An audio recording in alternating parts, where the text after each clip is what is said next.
the opponents, the tools that they have, the insurance policy with the scaling. Guys, we're ready to jump into game one. But now with Smeb coming on up, looks like they're going to try to force the issue.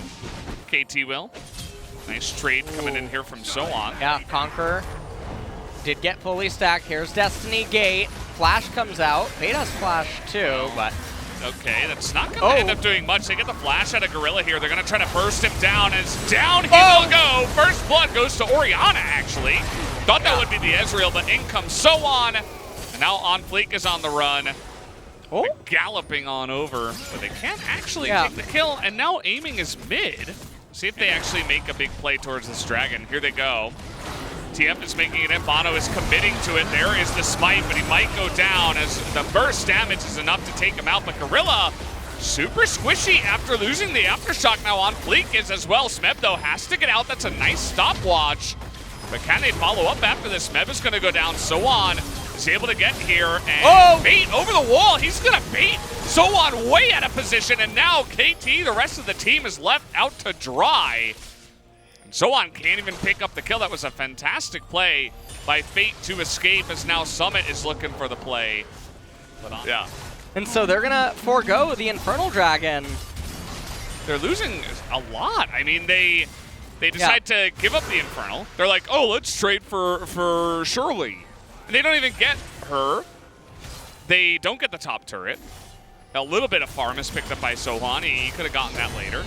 Is going to go up and receive that serve and hit it back here in the ping pong. Sohan has taken a lot of damage, but Summit is all alone.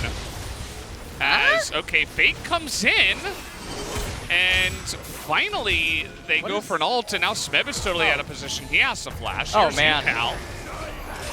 So now it's a 5v5, but they don't want to just go straight into the phalanx, so they back away. This fight is going to be very important. Sohan, even level 2. Here we go. They're just going to ult to stopwatch Fate in a very interesting spot. He'll be able to flash away, and the Q is going to miss. I don't know what I'm watching, LS. This is all over the place. Both sides. And because Fate is essentially out of the fight, he doesn't have ult, he doesn't have TP. KT are just going to take it, and Sandbox say, okay. We're not going to get it, but there's so many HP stackers, and the way that Ezreal conducts himself, as well as the build-up to the fight. Here we go.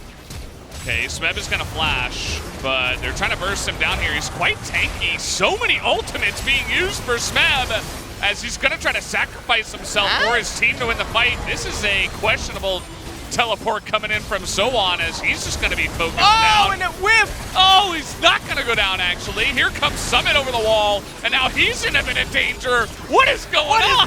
What is happening? And here we go. Okay, so it's all about the Infernal Soul. And they could just try to burst it and then get that power. Yeah. So this is what Sandbox needs to try to do to actually win the fight, is try to do this guerrilla warfare.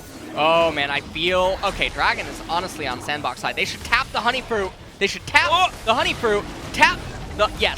Nice, Smeb. 1,000 kill rookie. Okay, Aphelios. Yeah. Oh, this is scary. Now Dragon's pissed at Sandbox. Yeah. They're trying to get on Summit here, and they might actually be able to, but the other members have to back away. They're trying to get the steal. Bono not in there on time, and Summit is able to back away. That's another Infernal Drake to Sandbox.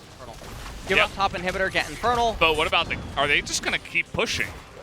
They don't have teleport. Aiming has TP. No, aiming has TP, UCal has TP. Fate has to get here, but they're not going to get here on time. No, and that's going to be it. The Infernal is going to go to KT. There you go, aiming in the front, but he's got stopwatch. And a QSS at the ready. He's taking a lot of damage, though, from that front line, who is really tanky. Oh, Jax! Here comes Jax in the back line. Can he get on top of Rudy? Gets that stun, and there's the pillar, but 200 years! 200 years! Strikes again! And that's going to be the end of KT. Only UCal remains, as he was not in the fight. And Aphelios just stands up to 3 monsters in his face and wins. And that might indeed be...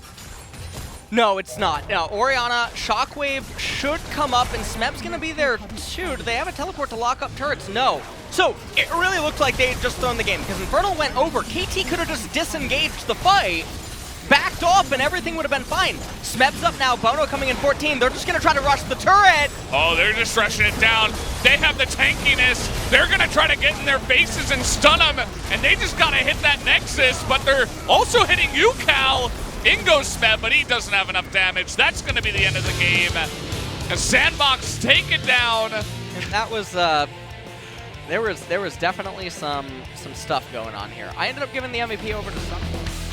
Welcome to the post-game analysis of Game 1 between Sandbox Gaming and KT Rolster. Sandbox was able to take Game 1. Let's look at the draft. Sandbox took Camille and Twisted Fate and played the side lane game really well. So taking TF and Camille already indicates that they're going to use 1-3-1 play. However, KT tried to answer back with Jax. However, Trundle wasn't able to help out Jax too much. Once again, Sandbox gave a lot of strength towards the side lanes using TF and Camille. There are a lot of crowd controls as well, such as TF's gold card, Oliver's Q, and Camille's stun as well. And Jax was completely negated in team fights. In the second dragon fight, Sandbox was able to gain a significant amount of lead, and then from there on, they never looked back. As you can see, the vision was completely negated from KT's side, and therefore Route pushed the wave first, so he was able to directly access the Dragon Pit, whereas Aiming had to circumvent in his jungle to reach the Dragon Pit. And during its process, Sandbox was able to focus fire down the champions of KT well. And as you can see, Jax TP's in, and this is a very regrettable moment for KT. Jax goes for a TF, but TF immediately uses Zonia and then flashes out. And Jax tried to chase TF. Instead of chasing TF, if Jax fought together with Orianna against the other champs, then the result might have been different. 잡히는 장면이 나왔고 굉장히 저 장면에서는 KT가 in that 패를 밀어넣으면서 아래쪽 강가시아까지 잡았고 오리아나 트런들 이지리얼 they were able to gain vision by pushing out Ezreal and Orianna. 그 외에는 뭐 탑솔러들이 And once again, the effective focus firing from Sandbox was able to bring the victory at that Dragon Pit. 자, 그리고 KT의 마지막 희망은 드래곤 영혼이었습니다. KT's last-ditch effort had to be related with the Infernal Soul. However, they got completely dismantled in that team fight once again, and they lost the game there. It's understandable why KT made such plays. As you can see, Orianna changed to TP using the Unsealed Scope and tried to stop TF using Orianna's TP here. And concurrently, Ezreal arcane shifts forward to inflict damage, and that was actually a bad decision. And Orianna's TP was too premature, and because of that premature timing, Sandbox other champions were able to join the fray, and they were able to finish off KT's champions. And here once again, the battle of getting rid of the tank champions, Aphelios was able to be ahead of Ezreal in that regard, and therefore Sandbox was able to clean up the champions of KT, and in the end, due to stellar macro play, Sandbox was able to take Game 1. Let's check who's the player of the game for Game 1. I think top mid and ADC all deserve to receive this POG. And it was Summit on his Camille. Camille was able to play his role very well. And here, the targeting is very important. Because Jax was chasing for the kill, whereas Camille tried to help out his allies.